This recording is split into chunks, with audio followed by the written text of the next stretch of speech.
Welcome back students to my channel Juicy Brains and previous lectures में हमने final accounts की trading account, PL account और balance sheet से related जो भी इंपॉर्टेंट कंसेप्ट थे, थ्योरीज थी, वो हम डिस्कस कर चुके हैं। और आज हम फाइनल अकाउंट्स का न्यूमेरिकल पार्ट स्टार्ट करेंगे। तो आज के क्वेश्चन में हम देखेंगे कि ग्रॉस प्रॉफिट कैसे निकलता है, नेट लॉस या नेट प्रॉफिट कैसे निकलता है, एंड फाइनली हमें बैलेंस शीट कैसे प्रिपेयर करनी है। So the question will be on your screen students.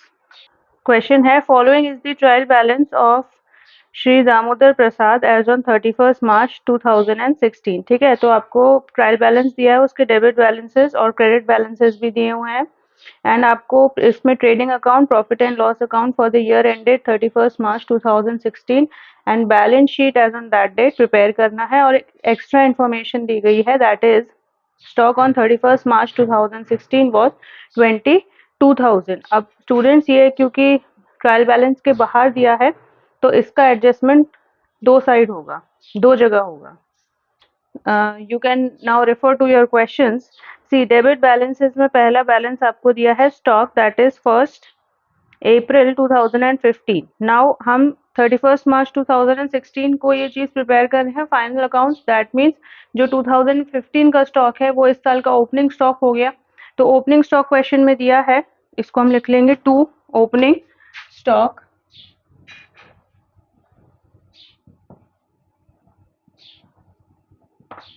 कितना दिया है? 10,000। क्लियर? अच्छा, अब आप देखिए और डेबिट बैलेंसेस में क्या क्या चीजें दी गई हैं। तो ओपनिंग स्टॉक हमने ट्रेडिंग अकाउंट में मेंशन कर दिया है डेबिट साइड। नाउ परचेजेस की वैल्यू दी है 58,000। ये भी आपको पता है कि परचेजेस ट्रेडिंग अकाउंट में ही आता है, तो टू परचेजेस लिख देते हैं हम।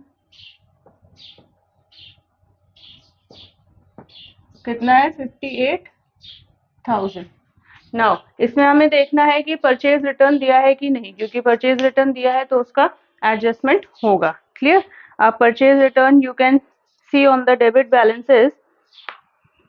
डेबिट बैलेंस में तो परचेज रिटर्न आता नहीं, यानी कि क्रेडिट बैलेंस में आएगा। तो आप क्रेडिट बैलेंस को देख सकते हैं, आपको दिया है return outwards. Return outward means आपने कोई चीज परचेज की और वो आपको वापस करनी पड़ी ड्यू टू सम रीजन। तो return outward is always purchase return. तो परचेज रिटर्न इज 2600। तो ये हम लेस कर देंगे, लेस परचेज रिटर्न 2600। इसको जल्दी से कैलकुलेट कर लो and then you can write the amount, that is 55,400. 55,400। Clear? इतना एडजस्टमेंट क्लियर हो गया। हमने ओपनिंग स्टॉक लिख लिया, परचेजेस में से परचेज रिटर्न लेस कर दिया। अब क्रेडिट साइड में सबसे पहले हम सेल्स का एडजस्टमेंट कर ले। तो अब देखिए क्रेडिट बैलेंसेस में सेल्स दी है आपको, यस सेल्स दी है, दैट इज 98,650। तो यहाँ पे लिख लेंगे by sales, that is 98,650। Clear? Sales return दिया है कि नहीं ये आपको डेबिट में देखना है, क्योंकि सेल्स क्रेडिट होता है तो सेल्स रिटर्न डेबिट होता है। क्लियर? तो डेबिट साइड हम देख लेते हैं, चेक करें। रिटर्न इनवर्ट्स करके आपको दिया है अमाउंट 3520। तो दिस इज सेल्स रिटर्न, तो इसको हम लेस कर देते हैं, लेस सेल्स रिटर्न 3520। इसको कैलकुलेट करके you can write the amount, it will come to 95,130। 95,130। Okay students, इतना समझ आया? अच्छा, now move on to the next. अब हमें ये देखना है कि ओपनिंग स्टॉक लिख लिया है, परचेज में से परचेज रिटर्न लेस हो गया, सेल्स में से सेल्स रिटर्न लेस हो गया। आई टोल्ड यू अर्लियर कि जब ट्रेडिंग अकाउंट में हम क्रेडिट साइड की एंट्रीज करते हैं, आइटम्स लिखते हैं, तो उसमें क्लोजिंग स्टॉक भी आता है। तो अब हमें ये देखना है कि इस क्वेश्चन में क्लोजिंग स्टॉक सबसे पहले ट्रायल बैलेंस के अंदर है या बाहर है। इस क्वेश्चन में बाहर है, मतलब कि क्लोजिंग स्टॉक का एडजस्टमेंट है। तो जो आइटम ट्रायल बैलेंस के बाहर आपको देते हैं, दैट मीन्स उसकी एडजस्टमेंट दो जगह होती है, वो दो जगह अपीयर होता है, किसी भी अकाउंट में हो सकता है। ठीक है, या तो ट्रेडिंग में या पीएल में, या पीएल में या बैलेंस शीट में, या बैलेंस शीट में या ट्रेडिंग में। तो हमें पता है कि अगर क्लोजिंग स्टॉक एडजस्टमेंट में आएगा तो एक बार तो वो ट्रेडिंग अकाउंट में आ जाएगा। तो ट्रेडिंग अकाउंट में क्रेडिट साइड ही आता है, इसको हम लिख लेंगे बाय क्लोजिंग स्टॉक। ओके, तो एक साइड तो हमने इसकी एडजस्टमेंट कर दी। कितना दिया है closing stock? 22,000। You can refer to the question students, जैसे जैसे हम आगे बढ़ रहे हैं आप क्वेश्चन को रेफर कर सकते हो। ओके ठीक है, तो आई डोंट थिंक सो आप क्रेडिट साइड और कोई एंट्रीज हमारे क्वेश्चन में दी गई हैं, तो हम डेबिट साइड पे फिर से आ जाते हैं। हमारा ओपनिंग स्टॉक का, परचेज का और परचेज रिटर्न का एडजस्टमेंट तो हो गया। अब और देखते हैं कि अब और क्या क्या डेबिट साइड में आइटम्स दे हैं। सी परचेजेस के बाद क्वेश्चन में आपको वेजेस दिए हैं, दैट इज 4700। तो हमें पता है वेजेस भी ट्रेडिंग अकाउंट में आती है, तो 2 वेजेस दैट इज 4700। ठीक है, वेजेस का हमने एडजस्टमेंट कर लिया। अच्छा, और डेबिट साइड और चेक करते हैं और क्या क्या आ सकता है। देखिए कैरेज ऑन परचेजेस दिया है 2360। Now I have always told you कि कैरेज इनवर्ड्स या फ्रेट इन, कैरेज इन, अगर परचेजेस से रिलेटेड कोई कैरेज है तो वो भी ट्रेडिंग अकाउंट में जाएगा, तो वो डायरेक्ट एक्सपेंस है। तो 2 कैरेज ऑन परचेजेस लिख लें,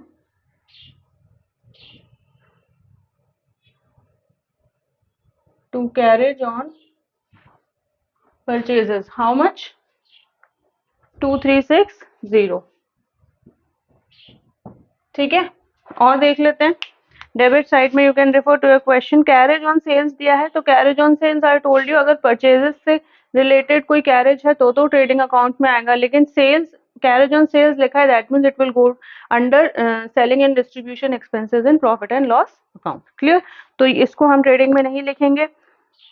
और देख लीजिए अब, आई डोंट थिंक सो बाकी और कोई है। ये सारी चीजें या तो प्रॉफिट एंड लॉस अकाउंट में आएंगी या हमारी बैलेंस शीट में आएंगी। क्लियर, क्लोजिंग स्टॉक का हम एडजस्टमेंट ट्रेडिंग अकाउंट में कर चुके हैं। ठीक है ना, सो इसका कैलकुलेशन कर लें। 95,130 प्लस 22,000 माइनस, तो ये हमारा आ गया, इसका टोटल आ गया 1,17,130। क्लियर, इससे माइनस करके देख लेते हैं आंसर आ रहा है कि नहीं हमारा। Minus 10,000 minus 54,400 minus 4,700 minus 2360, so answer is 44,670, 44,670, yes। ठीक है, तो हमारा आंसर आ गया 44,670, यानी कि ये हमारा ग्रॉस प्रॉफिट आ गया। तो यहाँ हम टोटल लिख देते हैं 1,17,130। ठीक है, इसको क्लोज कर दो। ठीक है, और ग्रॉस प्रॉफिट कितना आ गया हमारा? 44,670, ये आ गया। 44,670 is our gross profit. Clear, इतना आपको समझ में आ गया? ये तो आसान था। हमने देखा कि कौन कौन से आइटम्स ट्रेडिंग अकाउंट में आने हैं, हमने उसका एडजस्टमेंट करा और वहां से हमने ग्रॉस प्रॉफिट को निकाल लिया। अब सबसे पहले अगर ग्रॉस प्रॉफिट हमारा यहाँ ट्रांसफर हुआ है तो हम पीएल अकाउंट में से ट्रांसफर कर लेंगे, तो ये जाएगा credit side by gross profit brought down how much? 44,670। ठीक है ना। अच्छा, अब you can refer again to your question. अब डेबिट साइड में एंट्रीज चेक करो कौन कौन सी पीएल अकाउंट में आइटम आ सकते हैं। स्टॉक हो गया है, परचेजेस हो गया है, वेजेस हो गया है, रिटर्न इनवर्ड्स हो गया है, कैरेज ऑन परचेजेस हो गया है। कैरेज ऑन सेल्स लिख लें हम सबसे पहले, तो 2 carriage on sales 710 2 that is 710। Clear, चलो और देख लो। ऑफिस सैलरीज भी है 4800, 2 ऑफिस सैलरीज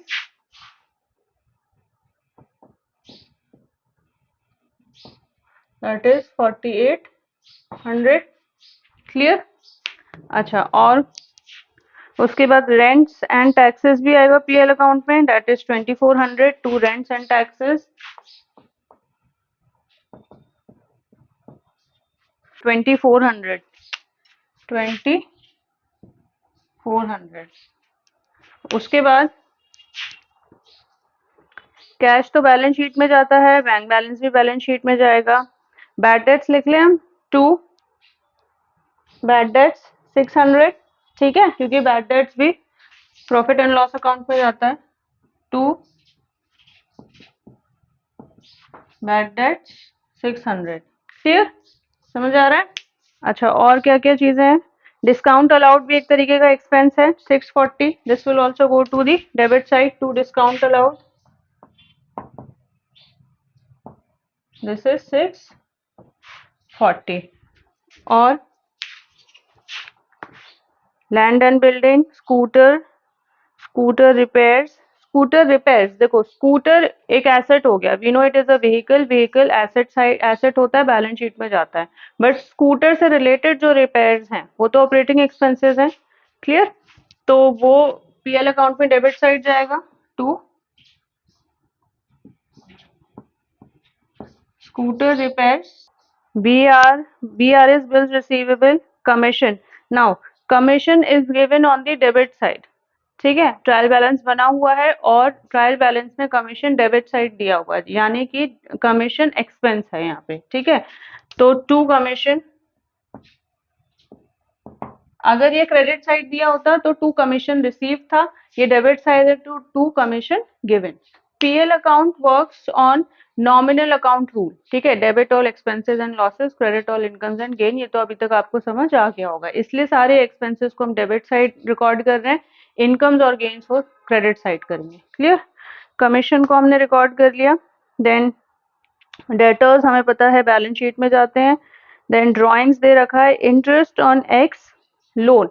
अब एक्स ने लोन ले रखा है, या सॉरी एक्स से हमने लोन ले रखा है। ठीक है, क्योंकि ओनर तो यहाँ पे दामोदर प्रसाद है, उसी का हम फाइनल अकाउंट बना रहे हैं। तो दामोदर प्रसाद ने एक्स से कुछ लोन ले रखा था और उस पे उसको इंटरेस्ट वो पे कर रहा था, तो जो इंटरेस्ट का अमाउंट है लोन पे 1500, ऑब्वियसली वो काइंड ऑफ एन एक्सपेंस है।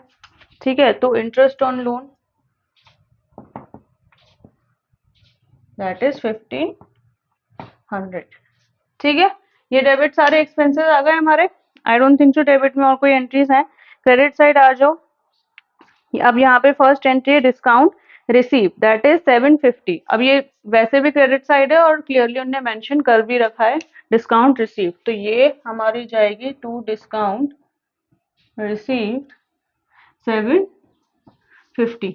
ठीक है, ये क्रेडिट साइड चली गई। और देख लेते हैं, रिटर्न आउटवर्ड्स हो गया है, सेल्स हो गया है, bills payable we know, creditors we know it will go to balance sheet. Now creditors for rent, अगर सिंपली रेंट दिया होता ट्रायल बैलेंस से credit side, that means rent को हम रिसीव कर रहे हैं, तो काइंड ऑफ एन इनकम हो गई हमारी, तो हम रेंट के अमाउंट को यहाँ लिखते, लेकिन इसमें लिखा है क्रेडिटर्स फॉर रेंट, यानी कि क्रेडिटर्स वर्ड मेंशन आ गया, तो जहां भी क्रेडिटर्स वर्ड मेंशन है वो आपको बैलेंस शीट में ले जाना है, it is kind of a liability, तो ये आपका एक्सपेंस जाएगा लायबिलिटी में बैलेंस शीट में। क्योंकि स्टूडेंट्स आपको ध्यान रखना है कि ट्रायल बैलेंस में जो क्रेडिट साइड दिया होता है, या तो वो बैलेंस शीट में लायबिलिटी साइड जाएगा या वो पीएल अकाउंट में क्रेडिट साइड आएगा, तो पीएल अकाउंट का क्रेडिट साइड में तो आएगा नहीं, that means it is obvious कि वो बैलेंस शीट में ही जाएगा। ठीक है, अच्छा कैपिटल नहीं आता है, लोन भी नहीं आता है, कमीशन मीन्स कमीशन लिख दिया या कमीशन रिसीव लिख दिया, one and the same thing. Credit trial balance credit side commission आ रहा है, तो it will always go on the credit side by commission. I think so commission नहीं दिया हुआ है, कमीशन रिसीव नहीं दिया, हाँ कितना 1200। ठीक है, अब इसके अलावा तो आई डोंट थिंक सो आपके क्वेश्चन में और कोई एंट्रीज हैं, तो हम इसको कैलकुलेट कर लेते हैं। 44,670 प्लस 750 प्लस 1200 कितना आ रहा है ये 46,620। इससे माइनस कर ले 710 minus 4800 minus 2400 minus 600 minus 640 minus 850 minus 1800 and minus 1500. This is 33,320. Check कर लेते हैं हम बुक्स में क्या है, नेट प्रॉफिट इज 33,320। ठीक है, तो ये आपका बिल्कुल सही है क्वेश्चन, तो हम प्रॉफिट करके लिख लेते हैं, that is 33,320। So this is two. अब कैपिटल अकाउंट हमें पता है कि उसमें आता है बैलेंस शीट में, तो हमें वहां इसमें इसकी एडजस्टमेंट करनी होगी। ठीक है, आप टोटल लिख लो 46,620 एंड क्लोज द अकाउंट। 46,620। ठीक है बच्चों, क्लियर हो गया। तो ये हमने यहाँ से दो अकाउंट्स बना लिए, ट्रेडिंग अकाउंट से हमने ग्रॉस प्रॉफिट निकाल लिया और पीएल अकाउंट से हमने नेट प्रॉफिट निकाल लिया, जो कि अब ट्रांसफर होगा बैलेंस शीट में। ठीक है, तो चलो फटाफट से बैलेंस शीट प्रिपेयर कर लेते हैं। ठीक है, बैलेंस शीट बना लेते हैं हम। अब बैलेंस शीट आपको पता है एक पर्टिकुलर डेट पे बनती है, ठीक है ना, तो इसलिए हमने लिखा है balance sheet as on. Students, जो पीएल और ट्रेडिंग मैंने बनाया, अगर इसमें मैंने एज ऑन करके लिखा है तो उसको प्लीज करेक्ट कर लेना। उसमें लिखते हैं हम trading and profit and loss account for the year ending 31 March 2016, क्योंकि वो पर्टिकुलर डेट पे नहीं बनते हैं, वो बनते हैं पूरे एक अकाउंटिंग ईयर के लिए। तो फॉर द ईयर एंडेड आप डेट लिख लेना, और इस केस में बैलेंस शीट एज ऑन हमने पर्टिकुलर डेट लिख ली। क्लियर? अब हम देख लेते हैं, you can refer to your questions again. अब क्या क्या चीजें हैं, पहले हम एसेट साइड कर लेते हैं। एसेट साइड की चीजें लिख लेते हैं। तो देखो, डेबिट में परचेजेस नहीं आएगा, वेजेस नहीं आएगा, ओपनिंग स्टॉक नहीं आएगा। सबसे पहले यहाँ पे दिया हुआ है कैश और बैंक बैलेंस। सो कैश का अमाउंट दिया है 1100। तो क्या हमें पता है कैश एसेट होता है, करंट एसेट होता है, तो कैश आ गया यहाँ पे 1100। फिर बैंक बैलेंस भी दिया है, कितना दिया है 7820।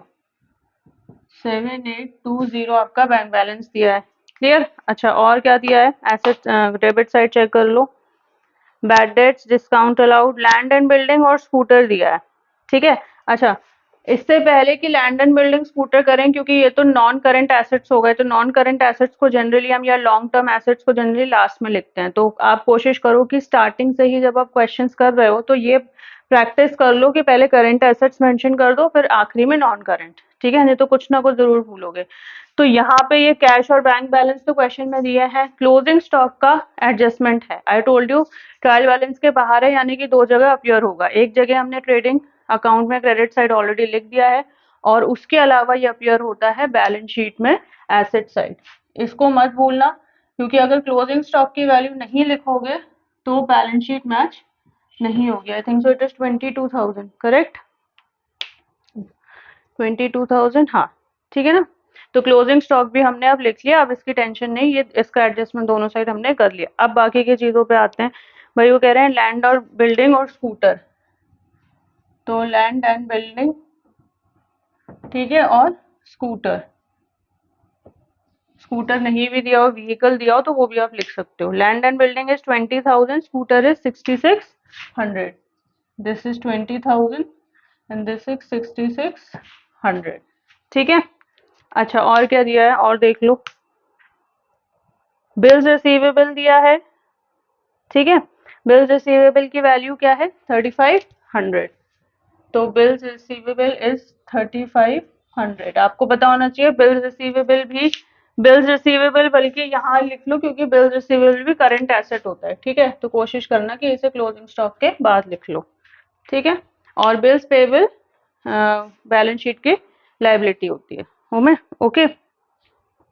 अच्छा, अब क्या दिया है, अब डेटर्स दिया है। डेटर्स भी आपको पता है कि ये क्या कहते हैं, करंट एसेट्स होते हैं।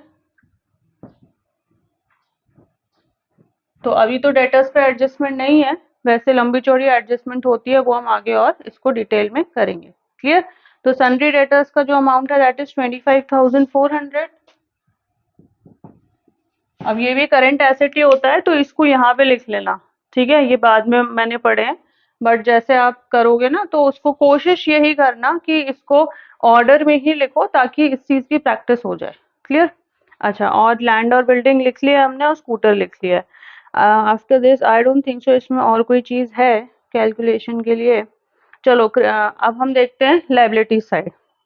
हम लायबिलिटी साइड में सबसे पहले जो करंट लायबिलिटीज है वो देखते हैं। डिस्काउंट रिसीव नहीं आएगा, रिटर्न आउटवर्ड्स नहीं आएगा, सेल्स नहीं आएगा, बिल्स पेबल आएगा 3000, बिल्स पेबल 3000।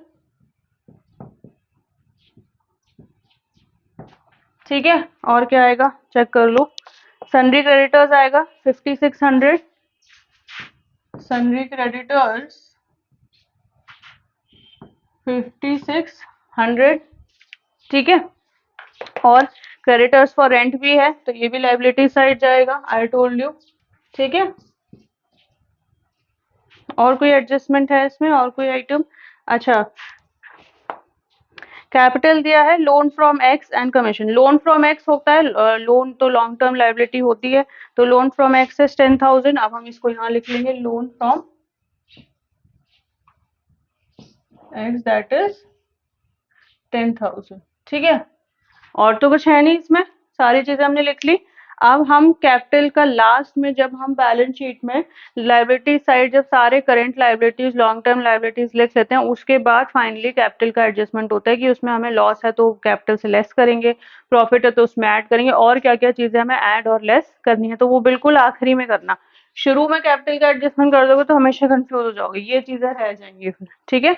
तो पहले ये सारी चीजें अपनी आराम से देखना, लिखना, उनको नोट डाउन करना, एंड देन कैपिटल का एडजस्टमेंट आप करोगे तो कंफ्यूज नहीं होगे। अच्छा, कैपिटल का अमाउंट कितना है? कैपिटल इज 40,000, ठीक है। तो कैपिटल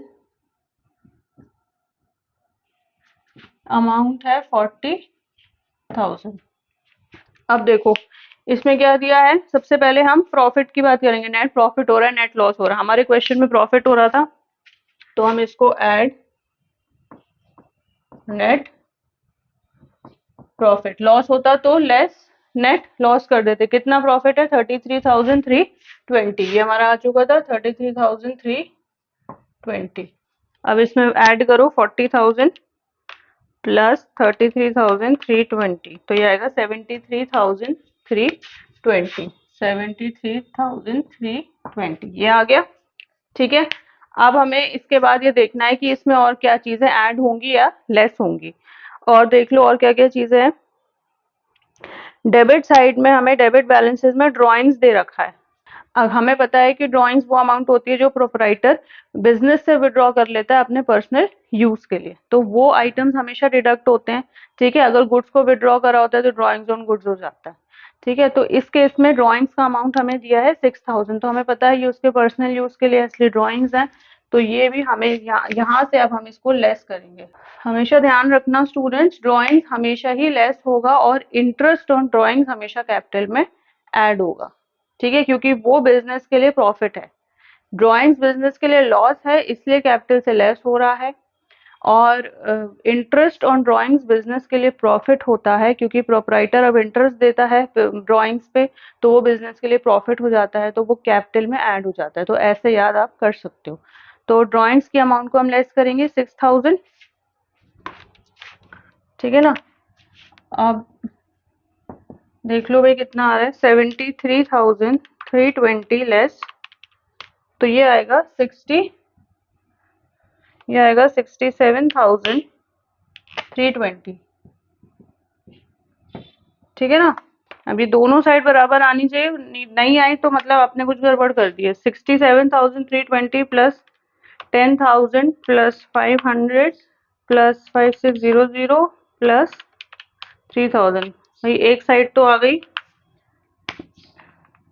86,420। इसको अभी हम चेक करते हैं कि यहाँ पे ये आ रहा है नहीं आ रहा है। 1100 plus 7820 plus 22,000 plus 20,000 plus 6,600 plus 3,500 plus 25,400, this is 86,420, ठीक है।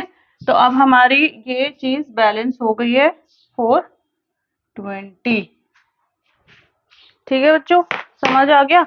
अब देखो एसेट साइड और लायबिलिटी साइड हमारी बैलेंस हो गई है, तो मतलब कि हमारा ये क्वेश्चन पूरा सही है। क्लियर? तो ऐसे आपको सॉल्व करना है। एंड ये शुरू शुरू में आपको थोड़ा सा टफ लग सकता है क्योंकि नई चीज है। सो मेरा सजेशन ये है बच्चों कि इसको प्रैक्टिस करते रहना, जितनी भी प्रैक्टिस हो सके कर लेना, क्योंकि इस पे शॉर्ट क्वेश्चंस भी आते हैं और लॉन्ग तो बहुत अच्छा खासा क्वेश्चन आ सकता है। बेसिकली एग्जाम में एडजस्टमेंट के साथ ही आता है। तो अभी हम आगे और आई think so most probably in next lecture या उससे नेक्स्ट लेक्चर में मैं एडजस्टमेंट वाले क्वेश्चंस भी स्टार्ट करूंगी, सॉल्व करूंगी आपके साथ, ठीक है, तो उसको भी हम जल्दी से कवर अप करेंगे क्योंकि इम्पोर्टेंट चैप्टर है और थोड़ा सा लेंदी है तो टाइम भी इट विल टेक। ठीक है, तो ये हमारी बैलेंस शीट आ गई। आई होप सो स्टूडेंट्स आपको ये क्वेश्चन क्लियर हो गया होगा। अगर फिर भी कोई डाउट है तो please do mention it in the comment section and मैं कोशिश करूंगी कि मैं इसको और अच्छे से आपको समझा सकूं। See in the next lecture. So students, अगर आपको मेरा ये लेक्चर पसंद आया हो तो प्लीज़ इसे लाइक करें, इसे शेयर करें and do subscribe to my channel. See you in the next lecture.